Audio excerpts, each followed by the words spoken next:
But not the ones here. So we have a few more class books, but my handy-dandy machine and my machine presser quit working on me, so they're just stapled at this point. But who needs a class book?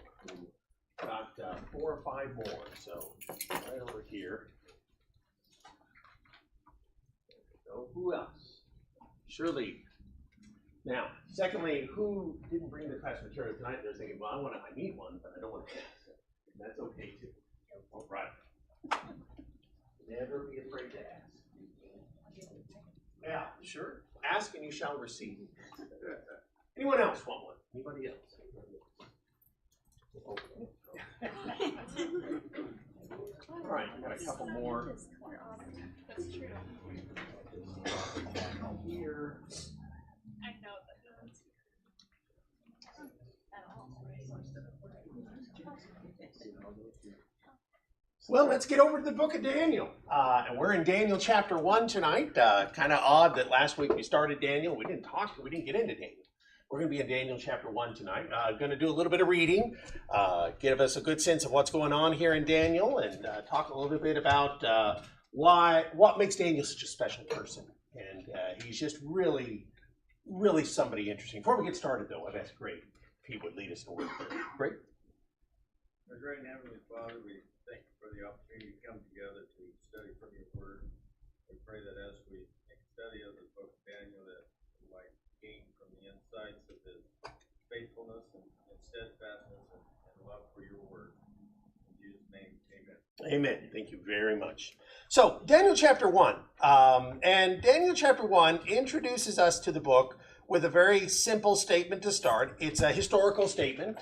It tells us, jump over there for a second, in the 3rd year of the reign of Jehoiakim, king of Judah, Nebuchadnezzar, king of Babylon, came to Jerusalem and besieged it. And the Lord gave Jehoiakim, king of Judah, into his hand with some of the articles of the house of God, which he carried into the land of Shinar, to the house of his God. He brought the articles into the treasury of the house of his God. So here we have a statement made at the beginning of the book of Daniel. Sounds a lot like this statement over here that we had in Chronicles chapter 2. Kind of interesting, this isn't the time when the Babylonians are going to destroy the temple. Right now they're just coming in and they carry off the king. And well, why do you think they carry off the king? Because they're not going to necessarily, take over. What are they going to do? They carry off the king, but what? Yeah, they're going to replace him with another king, but one that's their king. So basically, in some ways, we might say Josiah, their father, Jehoiakim's father, might have been like the last free king, because after this, they're all subjects of somebody else. Somebody else is making them king, and they have to submit to them. Kind of like Herod was in the Bible. Herod was the subject of the Romans, so it's kind of like that. Josiah is the last king that's really free, and after that, they're subject kings. So they carry him off and carry off all the goods. It's kind of interesting here. It gives you this little detail. Carried and bound him in bronze fetters to take him to Babylon. It's kind of interesting. They'll take him. They'll take some of his family too. And Book of Daniel, chapter 1, tells us that the king carries these people, and he wants the king instructed, verse 3, Ashpenaz, the master of the eunuchs, to bring some of the children of Israel and some of the king's descendants and some of the nobles, young men in whom there was no blemish, but good-looking, gifted in wisdom, possessing knowledge, quick to understand, who had the ability to serve in the king's palace, and whom they might teach the language and literature of the Chaldeans. And thus we meet Daniel. We already talked about this last week. Daniel is presumably, or it's maybe a necessary inference, he's part of the royal family somehow. We can speculate what that could mean. Is he one of the sons of the king, or is he just a relative of the king, nephew, distant cousin, whatever it is, he's somebody of substance and importance. How old do we think he is? Had a couple of comments last week. 12. George, you even threw out that a lot of commentators say what? You said 15. So he's just a kid. Yeah, he's just 15. Probably can't be more than 20, like I said, especially since we're going to be 70 years of time moving forward. So he's just a boy, Think of some of our teenagers that we have here. And imagine what that's like for a moment. You're a teenager, and you're a well-to-do teenager, and they show up at your home, and they say, hey, here we are. You know, my father talked about that. He said, that's what the army did to me. He said, they showed up and took me from my mom, and he said I was crying and didn't want to go, and they said, no, we need you in Korea. So he got sent away. And he always talked about how traumatic that kind of felt like. But this is so much more. Barry, you were going to make a comment. Go ahead. I think it's important to realize that it says by the hand of God. Mm. This is not an accident. Yeah. Nebuchadnezzar has been given the power to take over God's people. Yeah. You know, it's kind of interesting, Barry. One of the things that the prophet Jeremiah says is he says Nebuchadnezzar is the sword of God. That, you know, he was God's specific instrument, not just to carry the people off, but ultimately to do what to Jerusalem? Destroy it. God sent Nebuchadnezzar to destroy Jerusalem. For a lot of the Israelites, they couldn't believe God would do that. God wouldn't destroy the temple. You know, God lives there. Does he? That's Isaiah, right? You know, heaven is my throne, the earth's my footstool. You couldn't build me a place I could live.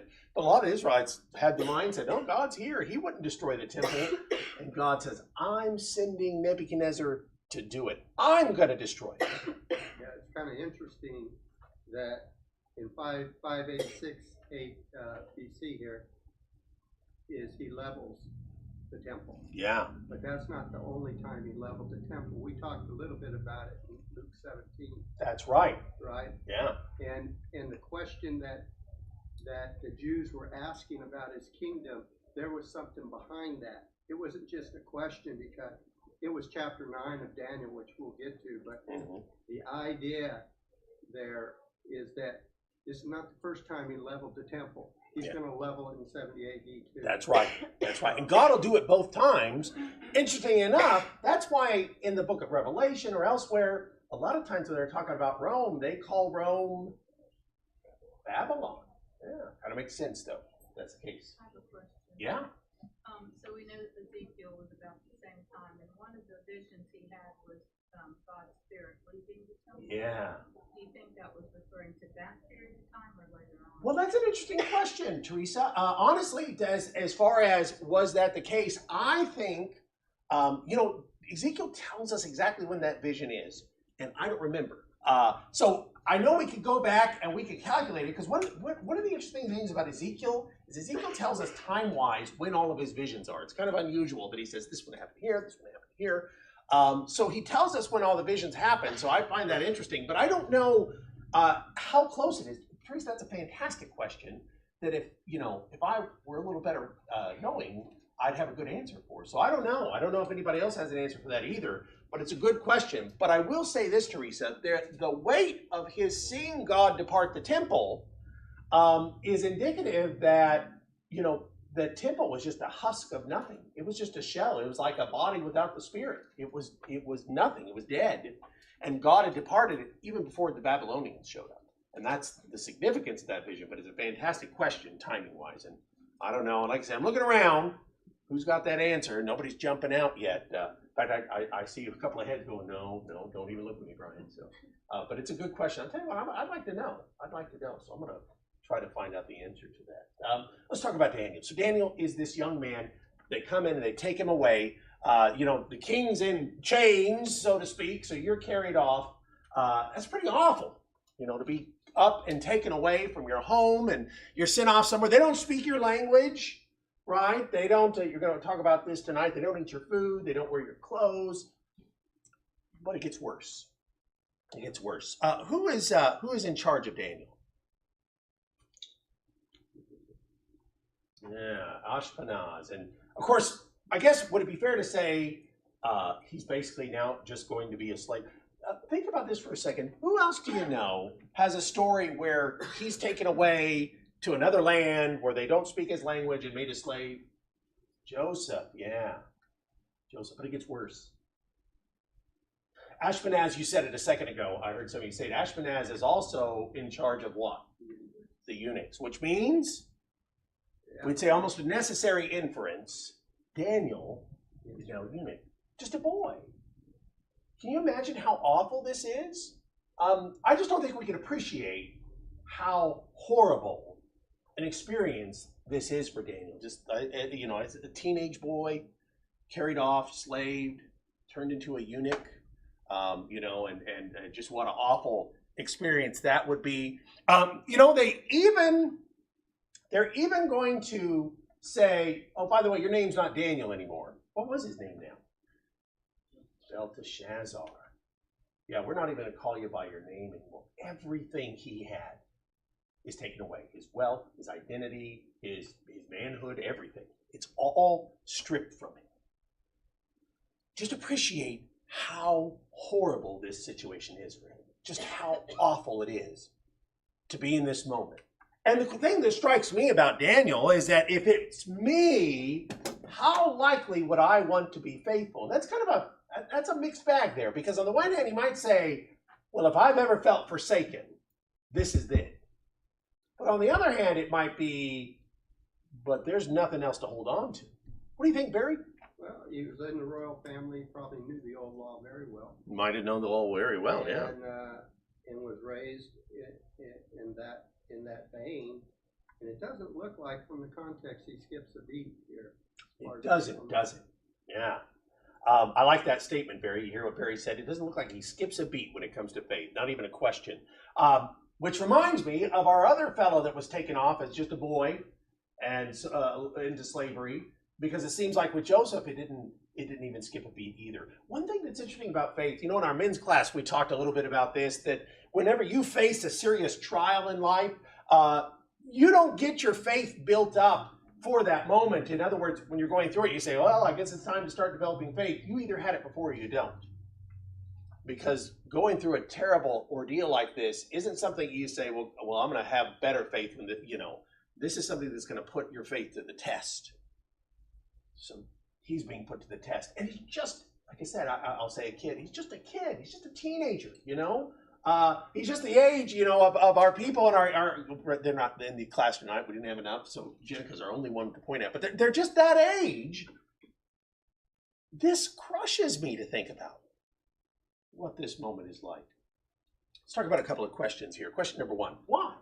Why does Nebuchadnezzar do this? Why does Nebuchadnezzar take these foreign princes and put them in this position? And by the way, it's not a silly position, like it's just something where we can look at you and laugh at you. It's actually a position that had some value to him.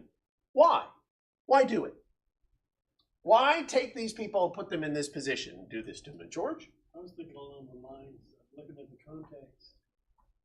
Daniel brought a lot of wisdom and knowledge to the king. Yeah. So he learned from those experiences. George, how many 15-year-old boys do you know have a lot of wisdom and knowledge to bring to somebody?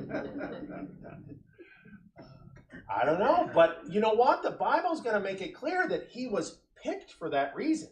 He was chosen because they said, look for the guys that look kind of smart. I always tell the story about my old Labrador. We went to the breeder and get him, and he was the clearance dog. You know why? Because they could look at him and see no intelligence. I didn't know it, but you could look at him ahead of time and say, that's going to be a smart one, and that one's not going to be any good. So we always called him clearance puppy.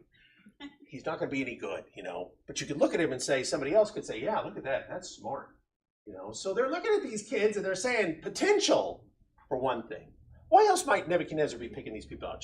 Debbie and then Grant? Well, one of the things is they're probably going to be serving in public. And so they couldn't raise, whether he was a nobleman's son or a king's son, he was still raised to have that presence, if that's the word I want to use, when you're in public. And so it wasn't going to be like he was going to romp the soup or something. Yeah, so Debbie is describing dignitas, the idea that here's a man that's probably been trained to behave, very prestigiously or such, so that would really bring some prestige to you as well. I imagine also they're kind of hostages as well against the king of Judah. Yeah, real common thing that you'd go somewhere, and by the way, in the New Testament, a lot of the Herods, their kids typically got sent off to Rome to be educated under the Romans, and what they really were hostages. They really were, and if you ever rebel, you'll never see this child again. That's a real common thing too. Barry?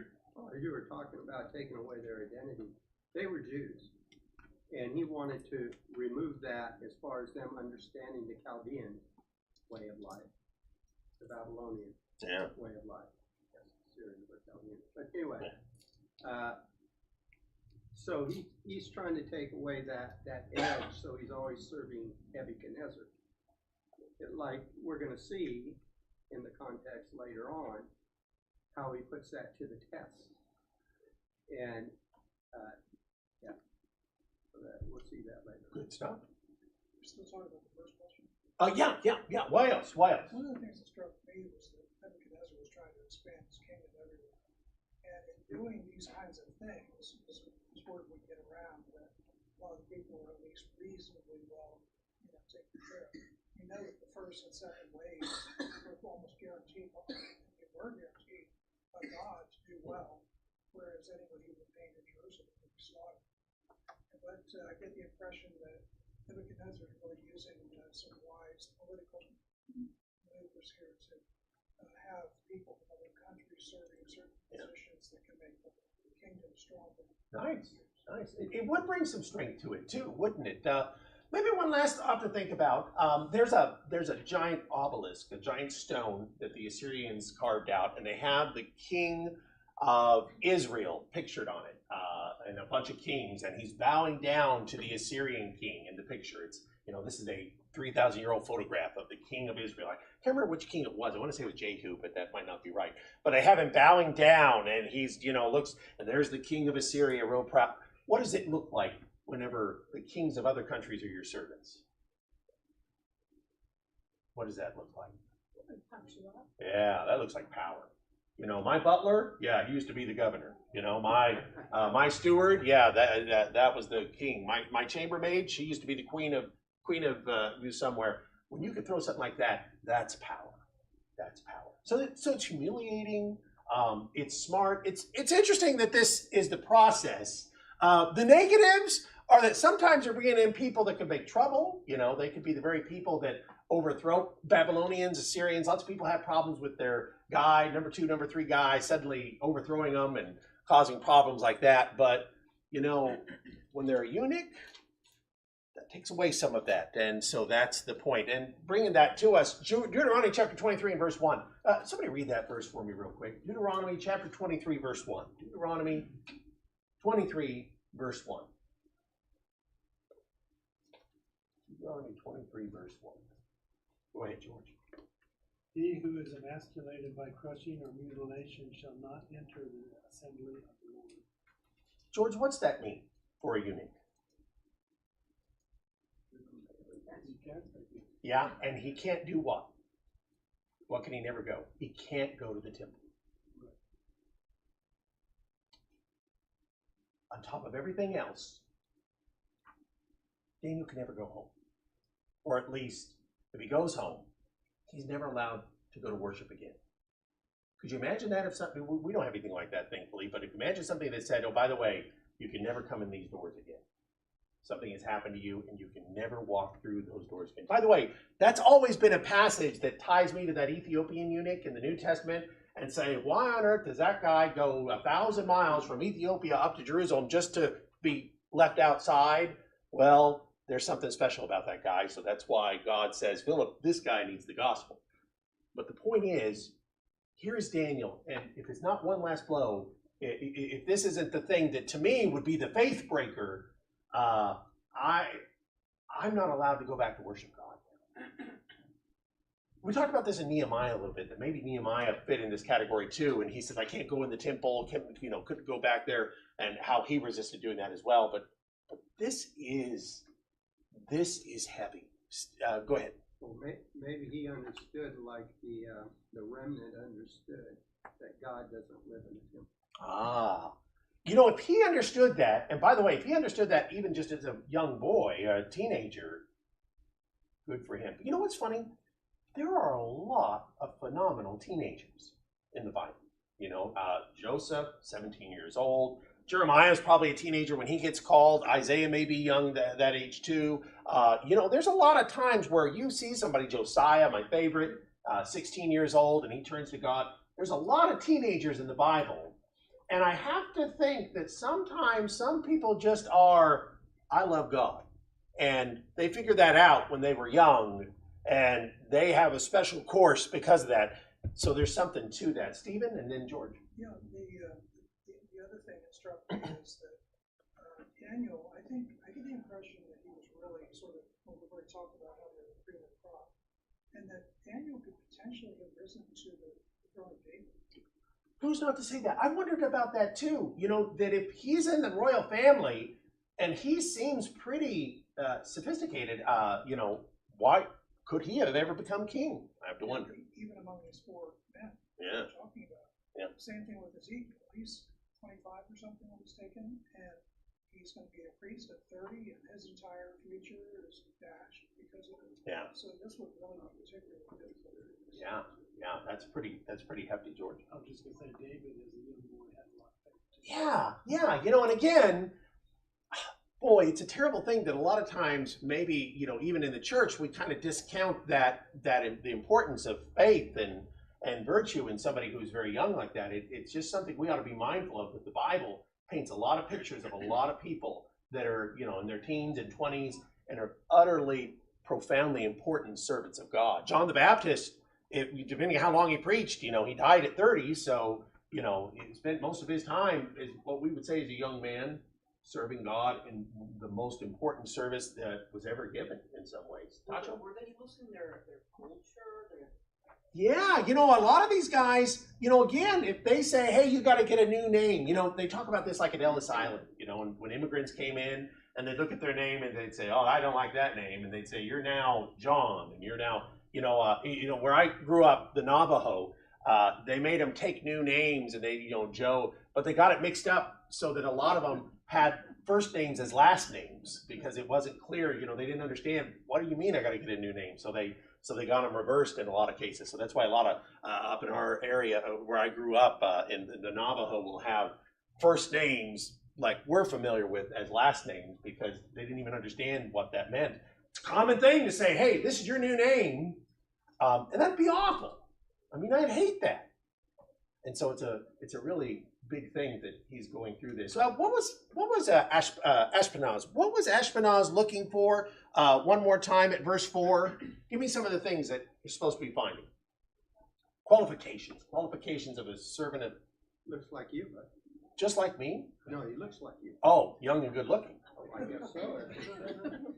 Barry, you get a point. Say, I never have got one. Yeah, you've just got one, My Barry. life. Yeah, you hold that to your point. I'll give it away to someone. You're a good man. So young men, what else? Educated, smart, without blemish, quick to learn. Wise, which is different than intelligent. Yeah, interesting enough. Like I said, it's the idea that you know, that they had common sense. Again, I think it's interesting that. By the way, none of the sons of Josiah that we meet would fit this because they're not exactly the common sense guys. But that's it. What else you got, Perry? Well, this applies to his friends too, but he's going to receive something more than what his friends receive in this context. We haven't got there yet. So yeah, you're right. We haven't got there yet, but there's something about that that's interesting. You know, and we're praising Daniel right now, but we should say this is a story about four men. You know, and I keep talking about Daniel, but we're really talking about four men, four boys that are in this scenario, and they're all in the same circumstance, and they're something special. You know, Tacho, you mentioned that name change. What does it hurt to change your name? What's the idea there? You know, he gets called Belteshazzar. Go ahead. Well, there's a couple of things about these names. I mean, changing someone's name throughout history has indicated some form of ownership. Yeah. Some form of, you know, we have some authority. I mean, God had Adam name the animals, gave him the authority over them. So naming does have some authority. These, I don't know the exact translations, but they're all related to their gods. Yes. All right, that's what I wanted. Yeah. And which again is another insult. And then plus, it divorces you from your family and your heritage. You know, these names, Daniel and Mishael, the El means God, and the other two names, Hananiah and, I just lost my place, Azariah, the Yah means Jehovah. So they had names associated with God. They get names, and your Bible might be nice to have a like a little thing. You get names that are related to Bel and to Abednego and the different gods of that land. What an insult. You had a name that was special, that was related to Jehovah God. They came along and said, yeah, we're going to call you after Baal or some other god. So there's something there. It's almost like, you know, if I do believe in God, I'd sure be ashamed of that name. I'd sure be ashamed of a name that was the name of another god. It would be humiliating. You know, Jared, the preacher over at 5th Street in Binghamton, he says, Brian, you shouldn't call them Shadrach, Meshach, and Abednego. He says, you should always call them by their real names, because imagine what it would be to go through history with that name as opposed to the names that they had given by their parents that were names of righteousness. Teresa? I was actually going to say that when we talk about Daniel, we use his We name. do. We always refer to the others, right? Yeah. And by the way, it's not just us. Oddly enough, in chapter 3, they're going to refer to those 3 young men by their pagan names. Kind of odd. But they're not alone. Zerubbabel is a pagan name. And he's an important guy. And we don't hardly ever call him by his given name. So it's kind of interesting that sometimes you just got stuck with that name, and that's who you were known by. A couple of hands up. Go ahead, Stephen, and then Barry, and then Tasha. I think even Trace already touched on this a little bit, but I think this was a means of assimilation into the Babylonian culture to become, indoctrinated, through the culture and customs of Babylon. That's what the king wanted. He wanted all these different lands to become Babylonians. Yeah. That's what Paul was deprived of their original identity. Yeah. Yeah, that's it. Because we want good Babylonians, Barry. Yeah, it would be embarrassing and stuff if we looked at the small picture. But look at the big picture. Okay, they're named after a pagan god. Yet look what Daniel does with that. Look what his friends do with that. And look how Nebuchadnezzar responds to it. Mm. And that, to me, shows his faith. We get hung up. Oh, well, they named me, or they embarrassed me, or they did this. But his mind seems to be on a bigger picture. His mind seems, or at least the Holy Spirit has got him looking at it in that way. But the point, he's kind of looking at a bigger picture here when he has to really show his faith that changes Nebuchadnezzar's mind of who is the real God. Yeah, that's right. That's right. Kind of a neat thing that many years from now, this old man is brought to a feast, and they said, this is the guy, Belteshazzar, but his real name is Daniel. And it's interesting, 70 years later, they're still going to remember the name Daniel, the impact of who Daniel was. That left a mark too. Tacho and then Grant? Yeah, like Steve said, I think they eventually, some of them became Babylonians. Yeah, a lot of them did. Remember, millions went into captivity. What was the number? Grant, you just did Ezra Nehemiah. What was it, 70,000, 40,000? About 90,000. 90,000, I can't remember. Under 100,000 are going to come back. And that means the vast majority of people said, yeah, we like Babylon, we'll stay. And of course, by the way, books like Esther are stories about those Jews that stayed behind. So, there's a lot of them. Grant, you had a comment. I was going to say something you just mentioned, but I find it interesting. I hadn't really thought about it before, but Daniel never really seems to think of himself by this name. Yeah. He's Daniel, and even like you said, by the time of Belteshazzar, if they come and say, there's this guy Daniel that, we know the king named him Belteshazzar. Then when the Persians come, that name never even comes up. It doesn't even come up again. Yeah, interesting enough. I need one of our Bible scholars here. I'll point at Gregor. Look up real quick, Gregor, if you can. What does the name Daniel mean? Or anybody have a footnote that says it? George? God is my judge. God is my judge. I love it. Okay, never mind, Gregor. George didn't have a point. That's a good. Yeah, God is my judge. Wow. So it's not all terrible, at least in some ways, because I got on the computer tonight and I went to the AI and I said to the AI, make me a picture of a king's feast. And they threw it up here. And I haven't eaten dinner yet. So, look at this. Hey, is there anything here that if you were a young Jewish man, you might have a problem with? That's kind of tricky. You look at this, but anything you might say, oh, you can't see it. Let me get out of your way. Look at this feast. Who said that? Well done, shellfish. The Bible says don't be shellfish. No, don't eat shellfish, right? Unclean. So they have access to the king's food. I like translations when they say the king's dainties. This idea of these delicacies that you might never get to eat anywhere else. These magnificent. Look at these things. Look at the food here that's set up, and they would get to eat these things, and they wow. That's Brian is But what's the story here? What is it that Daniel, jump up to verse 8, Daniel purposed in his heart, he would not what? Defile. Now, what's this mean? Not defile himself. Not defile himself. What's the problem? What about the king's delicacies are a problem? Unclean animals. And I'm sure they use blood like most other countries.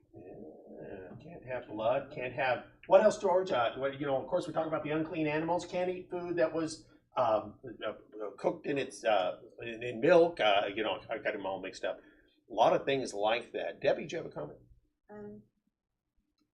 Did George take it? Or did I take too long and let it go? It's gone. Grant, go. I wonder if maybe some of these were things that were sacrificed to a pagan god. That's the other one everybody brings up. What if these are things that have been sacrificed to a pagan god? Heather, were you just waving your hand in the air? Okay, that's the old mistake of, and you just bid on, something at the auction. But so the other thought is, these might be things that have been sacrificed to gods. George said, these are things that are unclean. Why does it matter? You're never going home. You're never going to the temple. You're never going to see people again that it's going to care about. Why does it matter, Debbie? God knows. Yeah. And what's that great name? God is my judge. Yeah. So to Daniel, it still matters. And like I said, I just wish I could drop the weight of that profound idea that everything in a very human way of looking at it would be, why does this matter anymore? God has clearly abandoned me. God has clearly left me out, and now I'm going through this thing, and here's the one comfort put in front of me. Does it matter? I'm never going to the temple again. I'm never going home again. These are now my people, my language, my name. And Daniel says, no, it still matters. Not going to do it. Now, it's interesting because, well, how does what does Ashpenaz say when he hears all this? What's his thinking? They're gonna die.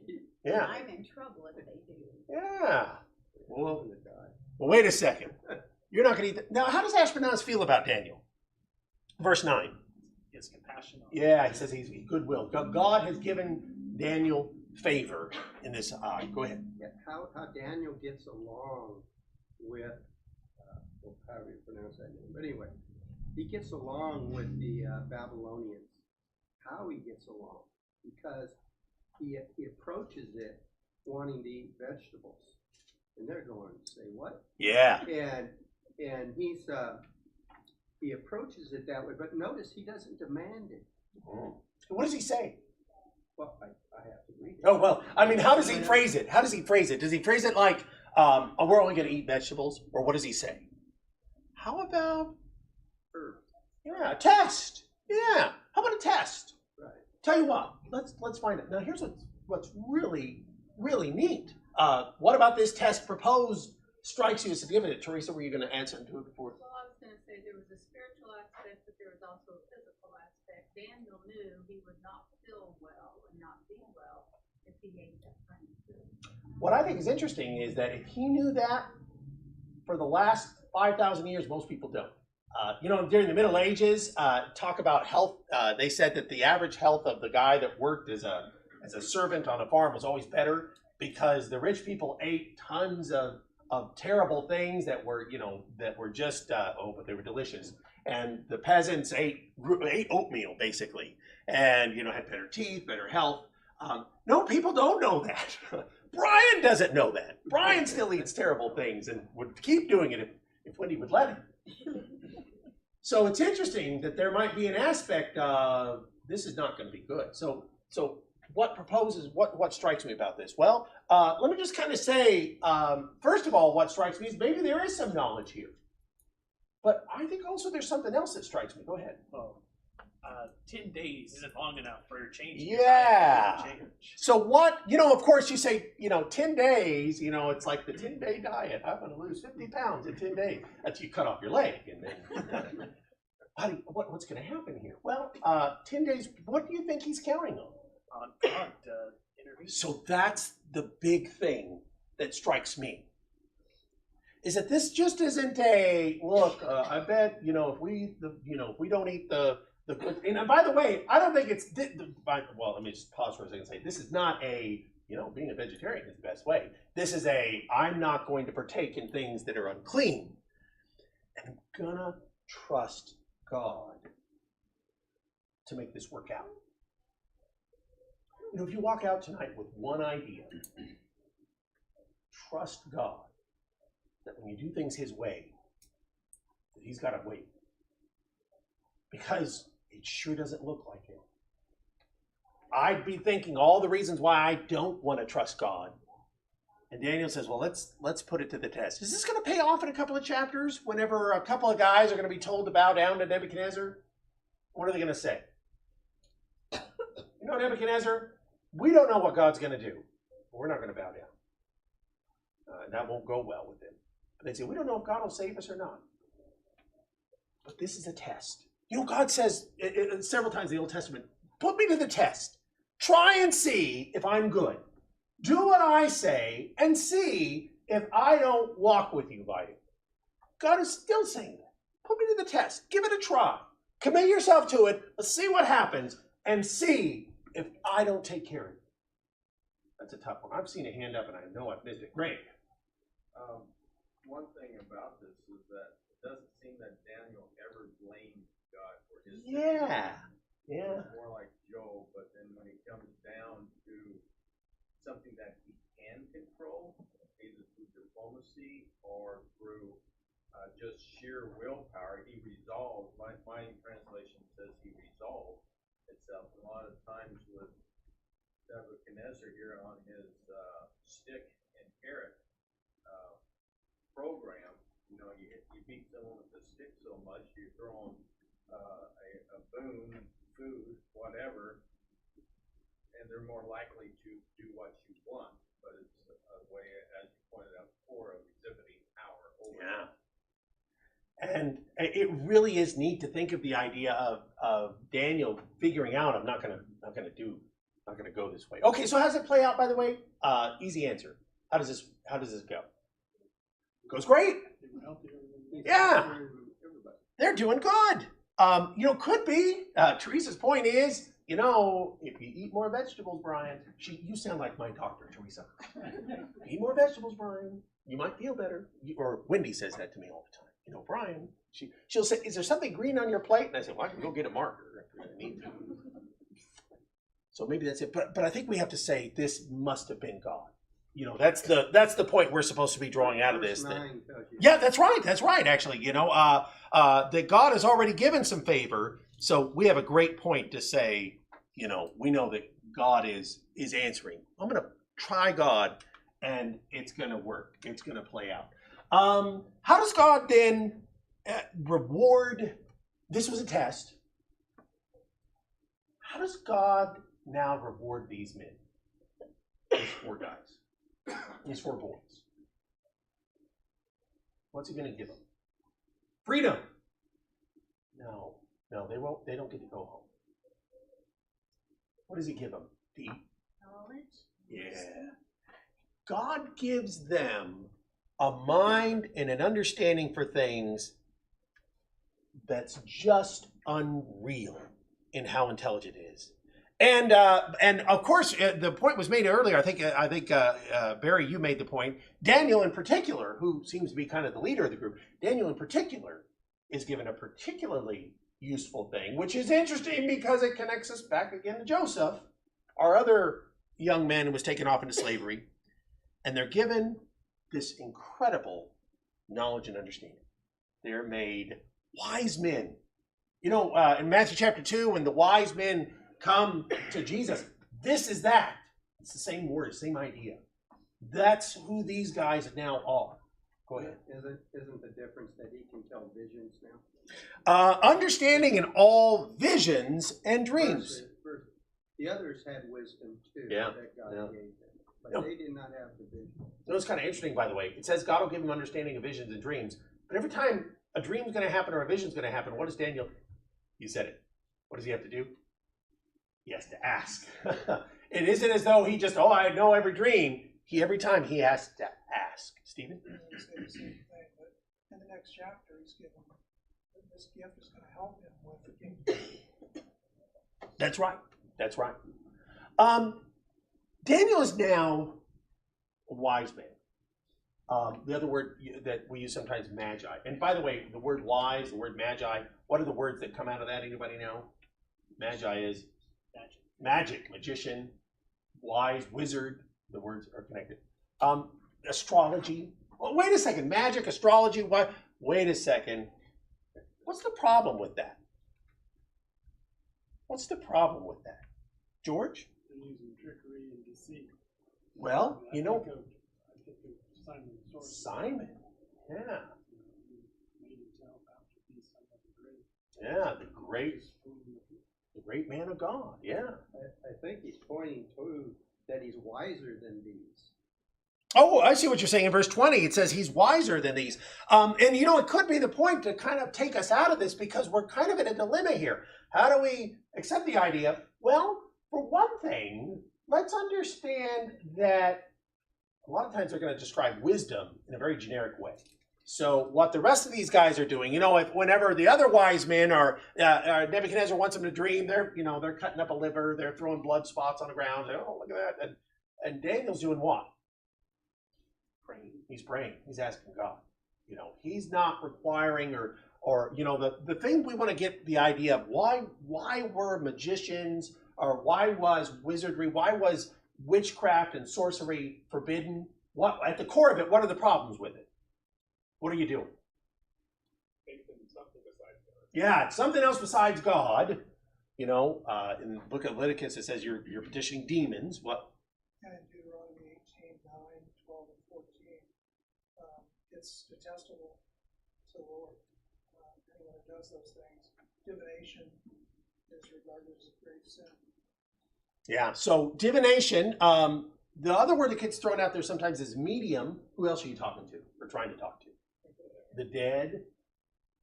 You know, there's a lot of aspects of this, that particularly this idea of using enchantment, of speaking to the dead, of speaking to false gods.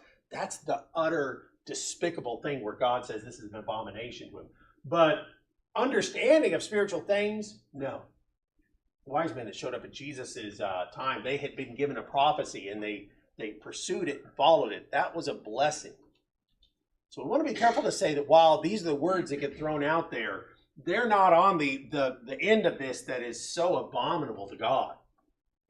This idea of, you know, this supernatural cult. They're on the end of this where God has given them a knowledge that nobody else can match. Last question. How long passes for Daniel? Get this nice little tidbit in verse 21. How long is it? If you don't know years, just give me the Bible answer, verse 21. How long? Till Cyrus the Great comes. It's over 3 years. Well, it's over 3 years because that's how long he's going to be there. Earlier it says that they're going to go through a 3-year training. That's back at verse 5, right? 3-year training. Isn't Daniel about 90 years old when Cyrus comes in? Yeah. So, and specifically we know from the book of Jeremiah that this is going to be over 70 years past that Daniel, that little tidbit at verse 21. So it's interesting. Like Wendy said, it's more than 3 years, of course.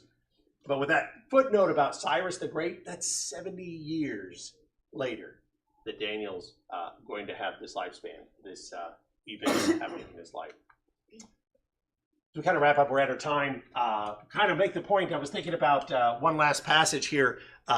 Here's Peter talking about how we're supposed to be separate from the rest of the world. Daniel is such a great example that even in the worst of circumstances where it seems like God may not be walking with me at all, and he says, no, I'm not stepping away from God. And that is the first thing we get out of Daniel. First lesson we get out of Daniel. George and Debbie, oh, look at that. I saw that, George and Debbie. That's not good. Yeah, that's right. I know. George is wounded. Deborah. So God actually shows Daniel and his three friends very quickly that he is going to be with them through this whole thing. Yeah. He gives them like reassurance, because I don't know that I'd look better if I just ate vegetables and drank water. Amen. But they did. They were in better health than the other men in 10 days, which is not common, like Teresa said. Yeah. So he gives them some reassurance right away. Absolutely, absolutely. But here's something that's interesting. In each of the tests that they're going to proceed, they have to take the first step of faith. They have to tell the Nebuchadnezzar, well, we'll pray to God and see what he says. They have to tell Nebuchadnezzar, well, we can't pray to you. We'll see what happens. You know, they're always taking the first step. I can't, Daniel at the end of his life, I can't pray to Darius, so let's see what's going to happen. Without God having said, look, if you do this, I'll take care of you, they have to walk by faith. Michael, hit the button. And George, last comment.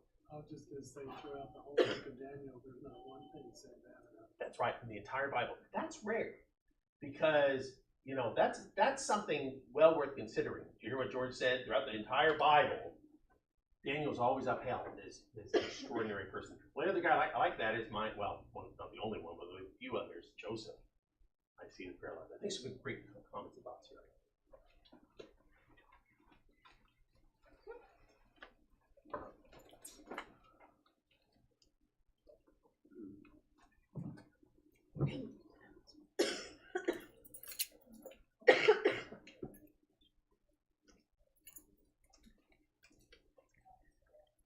You know, they don't care for him for sure, but that would be a horrible thing. Maybe nobody should eat. Yeah.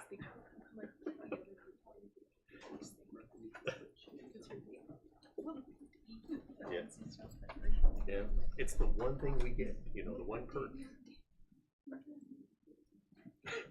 I hate working with people like that.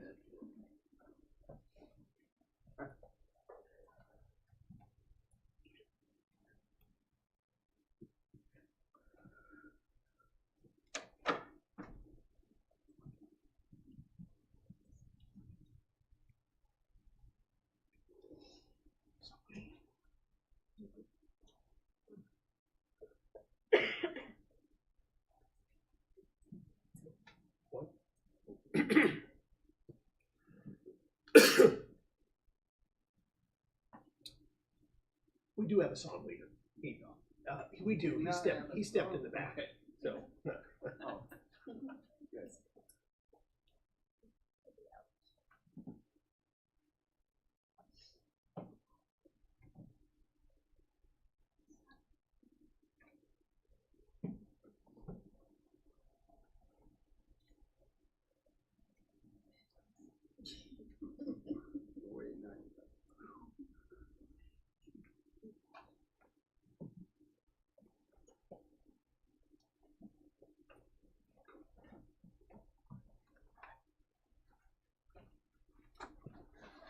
Evening. If you'd like to grab your songbooks and go ahead and mark them song number 283. We'll sing that song after the invitation, song number 283. And then after you've marked that, you'd like to turn with me to song number 23. Song number 23. Sing, Great is Thy Faithfulness. Now, normally I think this song is a little bit slow. We'll sing it, tonight we'll sing it not fast, but a little bit less slow, and then we pick it up a little bit in the chorus as well. And then right at the end with that last Lord unto me, we'll slow it really down for the end. So just follow along, and I'm sure we'll figure it out. And we'll go ahead and sing all 3 verses. Okay, let's see if this works.